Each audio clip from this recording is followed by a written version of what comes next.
অবশেষে last episode সম্প্রচার হয়ে টিভির পর্দা থেকে বিদায় নিচ্ছে খুবই জনপ্রিয় একটি ধারাবাহিক।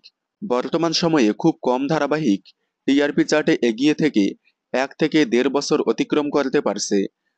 প্রায় সব ধারাবাহিক টিআরপিতে পিছিয়ে পড়ায় 5 থেকে 6 মাসেই বন্ধ হয়ে যাচ্ছে। এই তো কয়েকদিন আগেই জি বাংলার কাজল নদীর জলে ধারাবাহিকটি মাত্র 3 মাসেই বন্ধ হয়ে গিয়েছে। এছাড়াও এর আগে বন্ধ হয়ে গিয়েছিল অষ্টমী, মুকুট, যোগমায়া, বালিঝড় সহ আরও অনেক জনপ্রিয় ধারাবাহিক।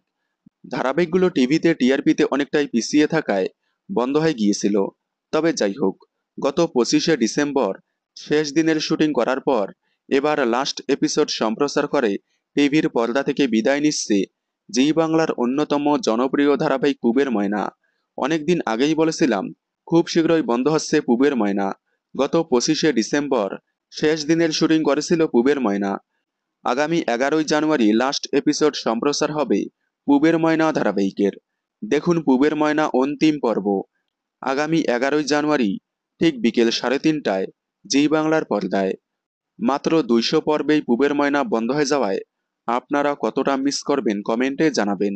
বাংলা বিনোদনের এই ধরনের সকল আপডেট সবার আগে পেতে চ্যানেলটি সাবস্ক্রাইব করে পাশে থাকা বেল আইকনটি বাজিয়ে দিন। ধন্যবাদ।